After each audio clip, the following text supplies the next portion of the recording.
जय माता की दोस्तों। माता रानी की कृपा आप और आपके पूरे परिवार पर सदा और सर्वदा बनी रहे। दोस्तों जैसा कि आप लोग जान ही रहे हैं कि अधिक मास चल रहा। अधिक मास मतलब विशेष करके खास करके श्री हरि विष्णु जी की पूजा अर्चना की जाती है।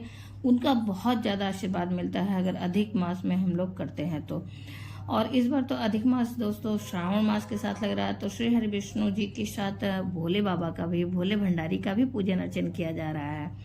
मतलब हर और हरि दोनों ही हमारी दिक्कतों, समस्याओं और परेशानियों को समाप्त करने के लिए एक साथ आए हैं। और ऐसा सुयोग कहा जा रहा है कि 19 वर्षों के बाद पड़ा है। तो बहुत खास ये महीना है, बहुत ही ज्यादा शुभ फल देने वाला है, बहुत ही पुण्यकारी है दोस्तों। तो दोस्तों आज के हम लोग वीडियो में बातचीत करेंगे कि जब विष्णु जी की बात आती है तो माता तुलसी की भी बात आती है, शालिग्राम भगवान की भी बात आती है। क्योंकि तुलसी माता और विष्णु भगवान का अगर आशीर्वाद हमें चाहिए तो तुलसी माता की सेवा करनी चाहिए। और तुलसी माता शालिग्राम के साथ अगर किया जाए तो अति सुंदर होता है, अति उत्तम होता है दोस्तों। तो इस प्रकार से कि इस अधिक मास में कुछ खास तरीके से, कुछ विशेष तरीके से तुलसी माता का कैसे प्रसन्न किया जाए, उनका आशीर्वाद कैसे प्राप्त किया जाए, जिससे कि श्री हरि वैष्णु माता लक्ष्मी का स्थायी वास हम लोगों के घर में हो सके दोस्तों। तो इस विषय पर आज के वीडियो में हम लोग बातचीत करेंगे दोस्तों। इस वीडियो की जानकारी बहुत ही खास होने वाली है, बहुत ही महत्वपूर्ण होने वाली है। अगर इस अधिक मास में आप इन सब उपायों को इस विधि से अगर माता तुलसी, शालिग्राम भगवान और श्री हरि विष्णु जी की पूजा अर्चना करते हैं तो आपको बहुत ज्यादा लाभ मिलने वाला है दोस्तों। और पूरे श्रद्धा और विश्वास के साथ इस तरीके से पूजा करके आप एक बार देखें। इसका कह दे कि ये सब चीजें बहुत कारगर हैं और कुछ अलग से बहुत ज्यादा मेहनत करने की भी जरूरत नहीं होती है। नित्य की जो हम पूजा करते हैं उसी में थोड़ा सा फेरबदल किया जाता है दोस्तों। तो आइए जानते हैं कि आज क्या खास है वीडियो में। उसके पहले आपसे रिक्वेस्ट है, आपसे अनुरोध है कि वीडियो को अंत तक अवश्य ही देखें, क्योंकि एक एक वीडियो की क्लिपिंग जो है बहुत ही महत्वपूर्ण है। फिर आपको इस वीडियो की कोई भी जानकारी अच्छी लगे तो लाइक तो अवश्य ही करें, अपने फ्रेंड्स और फैमिली में ज्यादा से ज्यादा शेयर भी करें। आप मेरे चैनल पर नए हैं तो मेरे चैनल को सब्सक्राइब करें, बेल नोटिफिकेशन अवश्य ही दबाएं ताकि आने वाले वीडियो आपको समय से प्राप्त हो सके दोस्तों। माता रानी के नाम का जयकारा कमेंट बॉक्स में अवश्य लगाएं।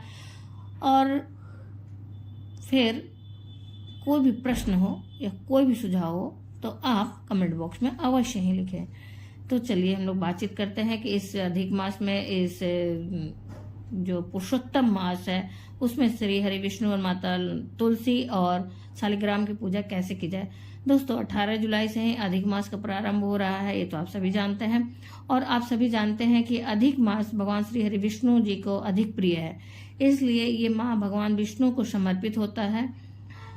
इस मास में बहुत से भक्त व्रत धारण करते हैं, दिन में फलाहार ग्रहण करते हैं और रात्रि को सिर्फ एक समय का भोजन करते हैं। और बहुत सारे भक्त जो हैं पूरे महीने का सिर्फ फलाहार पे व्रत करते हैं दोस्तों। तो इस प्रकार से बहुत सारे ऐसे भी भक्त हैं जो व्रत धारण नहीं कर पाते हैं, तो वो शुद्ध सात्विक भोजन ग्रहण करके कुछ नियमों का पालन करते हैं और ब्रह्मचर्य का पालन करते हैं दोस्तों। इस नियम का पालन करने के जो है करके आप पूरे माह में व्रत अगर धारण नहीं कर पाते हैं तो भी कुछ नियमों का पालन करिए, कुछ विधि विधान का मतलब पालन करिए, तो भी आपको श्री हरि विष्णु माता लक्ष्मी और तुलसी जी का आशीर्वाद प्राप्त होता है दोस्तों।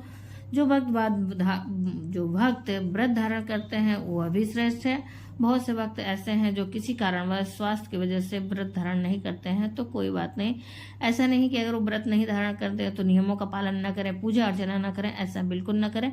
आप बिना व्रत धारण किए भी पूजा अर्चना करके, व्रत धारण किए बिना भी पूजा अर्चना और नियमों को धारण करके भगवान का आशीर्वाद प्राप्त कर सकते हैं दोस्तों। यदि आप व्रत नहीं धारण करते हैं तो ऐसा न करें कि पूरे महीने कोई नियम भी न पालन करें, कोई नियमों को भी न धारण करें, ऐसा बिल्कुल मत करिए। पूरा महीना ऐसे ही मत बिता दीजिएगा दोस्तों। तो आप कुछ न कुछ, कोई न कोई नियम का जो पालन कर सकते हैं। यदि आप इस महीने, इस अधिक मास में सिर्फ और सिर्फ एक नियम पालन करने का भी संकल्प लेते हैं और उसे श्रद्धा पूर्वक, श्रद्धा भाव से पूर्ण करते हैं, तो इससे भी भगवान श्री विष्णु जी की असीम कृपा आपको प्राप्त होती है दोस्तों और आपको अधिक मास का लाभ मिलता है। ये महीना इतना पुण्यदायक है कि मतलब इसका वर्णन कहा जाए कि करना असंभव है। तो इस महीने को व्यर्थ न जाने दे दोस्तों। और दोस्तों अब बात करते हैं उपाय के बारे में। आप सभी जानते हैं कि यह महीना जो है श्री हरि विष्णु जी को समर्पित होता है और श्री हरि विष्णु जी को अति प्रिय होता है। और श्री हरि विष्णु जी को प्रिय होती है माता तुलसी। तो यदि हम तुलसी जी का कोई उपाय करते हैं, तुलसी जी की पूजा अर्चना करते हैं, तो दोस्तों आपकी कोई भी मनोकामना जो है वो अतिशीघ्र पूर्ण होती है। तो यदि हमें भगवान विष्णु जी को प्रसन्न करना है तो तुलसी जी की पूजा अर्चना और प्रार्थना करनी चाहिए। और उनके आह्वान और पूजन के बाद अगर हम श्री हरि विष्णु जी का आह्वान और पूजन करते हैं तो हमारा कोई भी दुर्लभ से दुर्लभ मनोकामना जो होती है पूर्ण हो जाती है। शास्त्रों में भी बताया गया है कि तुलसी भगवान विष्णु जी को अत्यधिक प्रिय है। यदि तुलसी जी की भगवान विष्णु से कह देती हैं कोई बात तो भगवान विष्णु उसे टाल नहीं सकते हैं।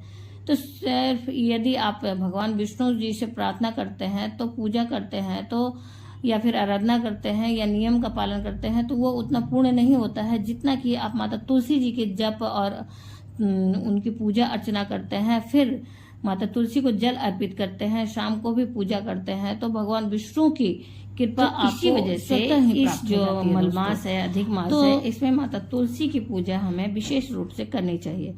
तुलसी की विशेष पूजा किस प्रकार से आप करें, तो विशेष उपाय जो है सुबह उठना है, ब्रह्म मुहूर्त में हमें उठना है दोस्तों। नित्य जो हम लोग उठते हैं उसे थोड़ा ध्यान रखें कि इस अधिक मास में हम सुबह जल्दी उठ जाएं और जितना जल्दी हो सके उतना जल्दी उठें। और उसके बाद पूजा करनी चाहिए, स्नान आदि नित्य क्रिया से निवृत्त होने के बाद दोस्तों। और माता तुलसी की विशेष रूप से पूजा अर्चना करनी चाहिए सुबह में। तो इससे आप देखेंगे कि बहुत जल्दी ही आपकी मनोकामनाएं पूर्ण होने लगी, आपके जिंदगी से सारी दिक्कत परेशानियां बहुत ही धीरे धीरे कैसे समाप्त होने लगी आपको पता ही नहीं चलेगा। तो कोशिश करें कि इस महीने पूरे सुबह ब्रह्म मुहूर्त में पूजा अर्चन करें। फिर उसके उसी समय दोस्तों सूर्योदय से पहले उठ के जब हमें पूजा अर्चन करना माता तुलसी की, फिर सूर्य भगवान को भी जल अर्पित अवश्य ही करें। ब्रह्म मुहूर्त में उठने के बाद अपने घर की पूजा अर्चना करने के बाद जब सूर्योदय निकलने लगते हैं तो उनकी पूजा अर्चना भी अवश्य करें दोस्तों, उनको जल अर्पित अवश्य करें। अब बात आती है कि पहले पूजा किसकी करें कि कौन खुश हो। तो माता तुलसी की पूजा के पहले हमें श्री हरि विष्णु जी की पूजा, अपने घर के मंदिर की पूजा करनी चाहिए दोस्तों। यदि सूर्य निकलने वाले हैं तब तो आप सूर्योदय को पहले अर्घ दीजिए। यदि सूर्य निकलने में अभी समय है तो आप अपने घर के मंदिर में पहले श्री हरि विष्णु जी की पूजा करें, फिर माता तुलसी की करें, फिर अर्घ दें दोस्तों। आप ये समय के अनुसार कर सकते हैं। समय अगर आपके पास नहीं है, सूर्य उदय होने वाले हैं तो पहले सूर्य को अर्घ दें, फिर मंदिर में पूजा करें, फिर उसके बाद माता तुलसी की पूजा करें। लेकिन ये बात ध्यान रहे कि विष्णु जी की पूजा के बाद ही माता तुलसी की पूजा की जाती है, तभी माता तुलसी भी प्रसन्न होती हैं। और इसी प्रकार से यदि आपके घर में शालिग्राम जी हैं तो माता तुलसी के साथ शालिग्राम जी की पूजा एक साथ करनी चाहिए, उससे भी अधिक आपको फल प्राप्त होता है दोस्तों। यदि आपके पास शालिग्राम जी नहीं है तो शालिग्राम जी की पूजा आप नहीं कर पाते हैं तो कोई बात नहीं। यदि आपके पास अगर अपने घर में पूजा करते हैं तो वहाँ पे बहुत लोग नहीं रखते हैं शालिग्राम की मूर्तियाँ, तो ये शालिग्राम की जो मूर्ति होती है पिंडी रूप में उसे नहीं रखते हैं तो कोई बात नहीं। आप भगवान विष्णु की पूजा कीजिए, भगवान सूर्य को जल अर्पित करें, तुलसी जी की पूजा करनी चाहिए। एक पात्र में कच्चा दूध लेना चाहिए दोस्तों।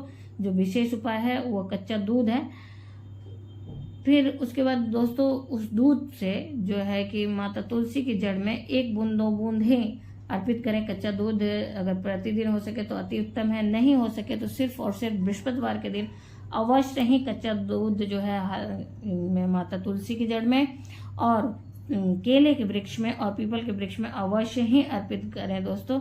ये बहुत विशेष उपाय, बहुत ही फलदायी उपाय है। और पूजा में आप दीपक धूप दीप नैवेद्य तो लेंगे ही, साथ में पीला चंदन, हल्दी और पीला पुष्प भी लें। ये बहुत ही उत्तम है, ये बहुत ही मतलब कहा जाए कि शुभ होता है। श्री हरि विष्णु जी को भी पीले सब कुछ पसंद है तो माता तुलसी को भी सब कुछ प्रिय पसंद है, पीले ले बहुत से लोगों की। लेकिन दोस्तों मान्यता है कि माता तुलसी को रोली और सिंदूर नहीं लगाया जाता इस समय। माता तुलसी को रोली और सिंदूर उठनी एकादशी के बाद से लगती है दोस्तों, तो कुछ समय के लिए वर्जित रहता है। तो आप देख लें आपके यहाँ जैसा होता होगा वैसा आप कर सकते हैं, क्योंकि बहुत जगह नहीं होता है तो नहीं लगाते हैं। आप अपने यहाँ देख सकते हैं। फिर इसी तरह से बहुत लोगों के शालिग्राम की पूजा नहीं होती है तो आप अपने यहाँ देख लीजिएगा, अगर होती होगी तो आप कर सकते हैं, आप रख सकते हैं अपने यहाँ दोस्तों। फिर आप माता की पूजा में आप मिश्री, बतासा, फल कुछ भी आप अपनी स्वेच्छा से भोग अवश्य ही लगाएं। भगवान जी की भी पूजा में, किसी भी पूजा में भोग अवश्य लगाया जाता है दोस्तों, अवश्य ही लगाएं। भोग आप अपनी इच्छा और सामर्थ्य के अनुसार लगा सकते हैं। और फिर तुलसी के पौधे के पास जाएं, ये सारी सामग्री लेके। यदि पर्याप्त स्थान है तो बहुत अच्छा है, आसन लगाकर पूजा करें। यदि पर्याप्त स्थान नहीं है तो खड़े खड़े ही पूजा आप कर सकते हैं। सर्वप्रथम तुलसी जी को प्रणाम करें और दीपक प्रज्वलित कर लें, फिर उसके बाद पूजा प्रारंभ करें दोस्तों। अब सर्वप्रथम जब दीपक जला लिए तो जल अर्पित करेंगे थोड़ा सा, फिर उसके बाद कच्चा दूध हमने कहा जैसे 1-2 बूंद के आसपास ही डालें, थोड़ा जल, फिर मतलब पहले जल अर्पित करेंगे, फिर दूध अर्पित करेंगे, फिर जल अर्पित करेंगे दोस्तों। जिस प्रकार से हम लोग अभिषेक करते हैं उसी प्रकार से करेंगे। अभिषेक में पहले शुद्ध जल डाला जाता है, फिर उसके पंचामृत डाली जाती है, फिर जल से शुद्ध किया जाता है दोस्तों। तो इसी प्रकार से माता तुलसी की जड़ में भी हम लोग डाल के पूजा करेंगे। जिसके पास शालिग्राम है वे भी तुलसी जी की जड़ में शालिग्राम को एक साथ रख के विराजित करके एक साथ अभिषेक कर सकते हैं। इसका फल बहुत श्रेष्ठ होता है दोस्तों। यदि शालिग्राम नहीं है तो कोई बात नहीं, आप सिर्फ तुलसी की पूजा कर सकते हैं। और आप पहली बार अगर कर रहे हैं, पूजा कर रहे हैं, तो कलावा भी तुलसी जी की जड़ जो तना होती है उसमें अवश्य बांधें, अर्पित करें।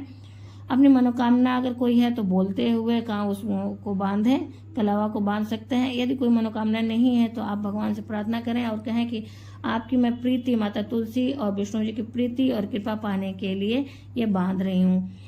जिस दिन आप पूजा प्रारंभ करते हैं उस दिन कलावा सिर्फ पहली बार बांधा जाता है, पहली बार बांधें। और उसके बाद जब ये अधिक मास समाप्त हो जाए तो आप उसे खोल सकते हैं दोस्तों। और यदि किसी मनोकामना के उद्देश्य से बांधे हैं तो मनोकामना पूर्ण होने के बाद आप इस कलावे को खोल सकते हैं दोस्तों। वस्त्र रूपी कलावा अर्पित करने के बाद हल्दी चंदन लगाएं, अक्षत अर्पित करें, फिर अखंडित, लेकिन अक्षत जो होता है अखंडित रहना चाहिए, इस बात का विशेष ध्यान रखें दोस्तों। और पुष्प अर्पित करें, फिर भोग बतासे जो है आप मिश्री चाहे जो भी लिए हों वो सामग्री जो है अर्पित करें वहां पे माता तुलसी के पास। लेकिन एक बात का विशेष ध्यान रखें, जो आप भोग लगाएंगे वह कहीं ऐसे ही जड़ में मत डाल दीजिएगा, उसे किसी पात्र में रख के ही अर्पित करें। और इस विधि से अधिक मास में प्रत्येक दिन पूजा करें। और उसके बाद जो प्रसाद रहता है दोस्तों उसे आप मतलब घर में अपने व्यतीत कर सकते हैं कुछ समय के बाद। तुलसी की पूजा अत्यधिक देर से नहीं करनी चाहिए, इसे सुबह ही किया जाता है दोस्तों। तो इसलिए कोशिश करें कि सुबह 8 बजे के पहले आप कर लें तो विशेष फलदायी होता है। विशेषकर जब भगवान के प्रिय मास में पूजा की जाती है तो इस उपाय का ध्यान रखें और इस उपाय को अवश्य करें। तब इस बात का भी ध्यान रखें कि आपको जो सुबह उठ के करना है। और ये महीना दोस्तों आप बैसाख मास जो होती है, कार्तिक मास जो होती है, उससे भी अधिक ये अत्यधिक प्रिय भगवान श्री हरि विष्णु जी का है दोस्तों। ये महीना अधिक मास जो होता है श्री हरि विष्णु को अत्यधिक प्रिय होता है, इसलिए तुलसी की पूजा विशेष रूप से की जाती है दोस्तों इस महीने में। इसलिए कोई भी जितना जल्दी उठ के अगर पूजा पाठ करता है तो वो ज़्यादा फल देता है। आपके पास समय नहीं है तो बैठने का जगह नहीं है तो आप उस हिसाब से कर सकते हैं। और माला जाप करें, तुलसी माता के मंत्रों का माला अवश्य जाप करें। और वहाँ पे जगह नहीं है तो आप वहाँ पे पूजन अर्चन करने के बाद आप अपने घर के मंदिर के पास बैठ के माला श्री हरि विष्णु जी का जाप करें। लेकिन माता तुलसी की माला तुलसी जी के पास ही बैठ के जाप करनी चाहिए। आप देख लें, व्यवस्था बना लें कुछ दिनों के लिए। आप अपने गमले को, अगर जगह नहीं है तो आप कर सकते हैं, जगह बना सकते हैं वहाँ दोस्तों, चाहेंगे तो जहाँ चाहे वहाँ रहा है। लेकिन ये बात का ध्यान रखें कि उनकी जो मंत्रों का जाप होता है उन्हीं के पास बैठ के किया जाता है। तो आप उनके मंत्रों का जाप कर सकते हैं, जैसे कि उनका जो है मंत्र है, महाप्रसाद जननी सर्व सौभाग्य वर्धिनी आदि व्याधि हरा नित्यम तुलसी त्वाम नमस्तुते। इस मंत्र का उच्चारण करते हुए आप जाप कर सकते हैं। और ज़्यादा से ज़्यादा कोशिश करें कि जितना अधिक से अधिक आप जाप कर सकें उतना अधिक करें दोस्तों। इसमें थोड़ा भी संशय नहीं है कि यह मंत्र प्रतिदिन आप अगर सुबह शाम करते हैं तो यह मंत्र आपको कोशिश करिए कि 108 बार हो जाए। नहीं समय है तो कोई बात नहीं दोस्तों, 11 बार कम से कम कर सकते हैं।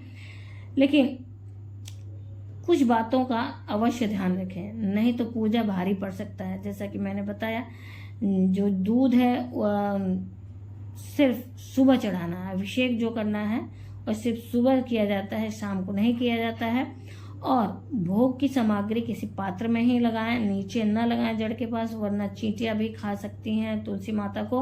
और इसी प्रकार मंत्रों का जो जाप है वह कभी भी रुद्राक्ष की माला से न करें। तुलसी के मंत्रों का जाप तुलसी के माला से ही की जाती है, तो इस बात का विशेष ध्यान रखें, वरना आपका पूजा आपको भारी पड़ सकता है दोस्तों। फिर किसी चीज का अगर माला नहीं है तुलसी की, तो आप किसी भी चीज को गिन के 108 दाने गिन के आप रख सकते हैं, उससे आप कर सकते हैं। और तुलसी के मंत्रों के जाप को जो है पहले विष्णु जी के मंत्रों की जाप की जाती है। अगर माता तुलसी के मंत्र हम जाप कर रहे हैं तो उसे अगर सिद्ध करना है तो उसके पहले श्री हरि विष्णु जी के मंत्रों का जाप, ओम नमो भगवते वासुदेवाय का जाप हमें करना चाहिए।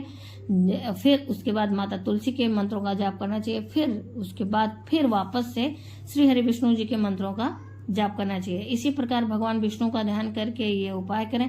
आपको अधिक मास में इस खास उपाय का विशेष लाभ मिलने वाला है दोस्तों, क्योंकि कच्चा दूध, हल्दी, चंदन, मंत्रों का जाप आदि से तुलसी की पूजा के बाद और पहले दोनों समय विष्णु जी की मंत्रों का जाप अवश्य करें, और इससे बहुत लाभ मिलता है दोस्तों।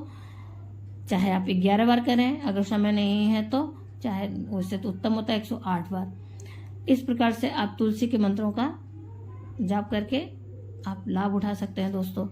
तो जो लोग कलावा बांधे, जैसा कि मैंने बताया कि उसे कामना पूर्ण होने के बाद खोलें, या फिर आप अधिक मास समाप्त होने के बाद खोल दें, आप जैसी इच्छा वैसा कर सकते हैं। लेकिन इस उपाय का दोस्तों एक बात और ध्यान रखें कि पीरियड्स में या छूतक पातक जो होती है, अगर आपके यहाँ शुद्धक पड़ गई है, किसी के यहाँ बच्चे हो गए हैं, तो सूतक पातक में ये उपाय नहीं किया जाता है दोस्तों। इस बात का विशेष ध्यान रखें। उम्मीद करते हैं दोस्तों इस वीडियो की जानकारी आपको अच्छी लगी होगी। अगर वीडियो की जानकारी आपको अच्छी लगी तो लाइक तो अवश्य करें, अपने फ्रेंड्स और फैमिली में ज्यादा से ज्यादा शेयर भी करें। आप मेरे चैनल पर नए हैं तो मेरे चैनल को सब्सक्राइब करें, बेल नोटिफिकेशन अवश्य ही दबाएं ताकि आने वाले वीडियो आपको समय से प्राप्त हो सके दोस्तों।